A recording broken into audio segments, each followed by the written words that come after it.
बिस्मिल्लाहिर्रहमानिर्रहीम। Voice of crime में मैं हूं आपका मेज़बान शकील करार। आज हम बात करेंगे वफाकी हुकूमत के एक अहम और बड़े फैसले के ऊपर। वफाकी हुकूमत ने गुज़श्ता रोज़ एक अहम फैसले पर अमल दरामद शुरू करा दिया है। वो अमल दरामद क्या है? वो ये है कि पाकिस्तान में बैठे हुए बाज़ लोग, बाज़ हल्के और बैरून ममालिक में बैठे बाज़ लोग और हल्के एक अरसा से पाकिस्तान की रियासत, पाकिस्तान की अफवाज और दिफाई अदारों के खिलाफ जो है वो आए रोज़ हरदसराई करते थे, जिसको हमारे मुल्क दुश्मन जो है उसको पूरी तरह इस्तेमाल करते थे अपने मज़मूम मकासद के लिए। इस हवाले से वफाकी हुकूमत काफ़ी अर्से से सोच विचार कर रही थी और राय के मुताबिक गुज़श्ता रोज़ इस पर बाकायदा तौर पर अमल दरामद शुरू कर दिया गया है और वफाकी कैबिनेट से बाकायदा तौर पर मंजूरी ली गई है कि वफाकी सेक्रेटरी दाखिला को ये इख्तियार दिया गया है कि वो जो भी ऐसे अनासर हैं, चाहे वो बैरून मुल्क बैठे हैं या पाकिस्तान में बैठे हैं, उनका ताल्लुक सियासी जमात से है या किसी भी तबके से है, उसके खिलाफ फौरी तौर पर बगावत के मुकदमा दर्ज कराए जाए। ये एक सर्कुलेशन के ज़रिए वफाकी काबीना से मंजूरी ली गई है और जो गुजरा है उससे दफातर में इस सर्कुलेशन के ऊपर दस्तखत कराए गए। जो फौजारी दफात है उसमें सेक्शन 196 के तहत सेक्रेटरी दाखिला के साथ साथ सूबाई जो सेक्रेटरी होम सेक्रेटरीज है उनको भी इख्तियार दिया गया है कि वो जब भी चाहे किसी के खिलाफ इस किस्म के अगर इल्ज़ामात हैं कि वो रियासत के पाकिस्तान के खिलाफ या अफवाज पाकिस्तान के खिलाफ कोई नफरत फैला रहे हैं, लोगों को बगावत के लिए उकसा रहे हैं, तो उनके खिलाफ फौरी तौर पर मुकदमा दर्ज कराए जा सकेंगे। इससे कबल ये होता था कि इस किस्म के मुकदमा दर्ज कराने के लिए वफाकी या सूबाई हुकूमतों को पहले बहुत मराहल से गुजरना पड़ता था और उसके बाद ऐसे मुकदमा दर्ज होते थे। लेकिन अब ज़राए के मुताबिक फैसला कर लिया गया है और उस पर अमल दरामद भी शुरू हो चुका है। गुज़श्ता रोज़ ही इस्लामाबाद में इसका पहला अमल उठाया गया। पहला मुकदमा थाना कुराल में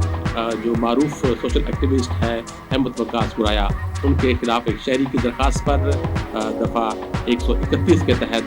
मुकदमा दर्ज हुआ है, जिसमें ये मौक़िफ़ इख्तियार किया गया है अहमद वकास गुराया जो है वो मुख्तलिफ ट्वीट के ज़रिए वो अफवाज पाकिस्तान के अफसरान को अपनी फ़ौज के खिलाफ भड़काने उकसाने पर जो है वो ट्वीट कर रहे हैं, इस पर उनके खिलाफ मुकदमा दर्ज किया जाए। अब थाना कुराल में मुकदमा दर्ज हो चुका है, लेकिन चूँकि बताया जा रहा है कि अहमद वकास गुराया पाकिस्तान में नहीं है, तो ये FIR अभी तक उस तरह मौजूद है। इसी तरह ये इख्तियार जो है वो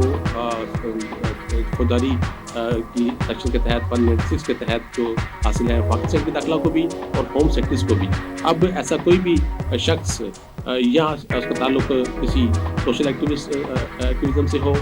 या कोई सियासतदान हो, कोई वकील हो या कोई सहाफ़ी हो, उसके खिलाफ इस किस्म के मुकदमा जो है वो बिला तफरीक दर्ज हो सकेंगे। इस हवाले से बाज़ ज़राए कहते हैं कि इसकी मंजूरी जिस तरह ली गई है तो उसका मकसद यही था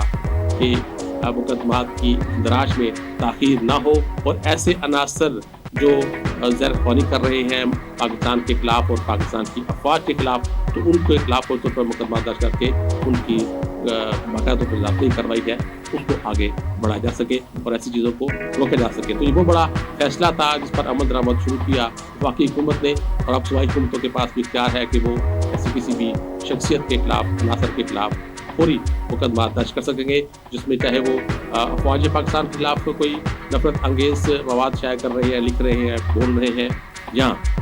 किसी भी सतह पे कोई बातचीत कर रहे हैं, तो रिकॉर्ड पर आने के बाद उस पर उसके खिलाफ का कार्रवाई हो सकेगी। इस हवाले से बाज़ ज़राए का ये भी कहना है कि PDM के जलसों के में जो तकारीर हो रही हैं उन पर भी गौर किया जाएगा, जायज़ा लिया जाएगा। अगर कोई भी सियासी लीडर पाकिस्तान की रियासत या अफवाज के खिलाफ की बात करता है तो उनके खिलाफ भी इसी इख्तियार के तहत FIR दर्ज होगी। इस पर बाकायदा तौर पर अब मॉनिटरिंग की जाएगी कि PDM के जलसों में किसी भी लीडर ने कोई बात रियासत के खिलाफ की या अफवाज पाकिस्तान के खिलाफ की तो उनके खिलाफ भी इसी तरह मुकदमा दर्ज होंगे। अगले प्रोग्राम तक के लिए इजाज़त दीजिए। अल्लाह हाफ़िज़।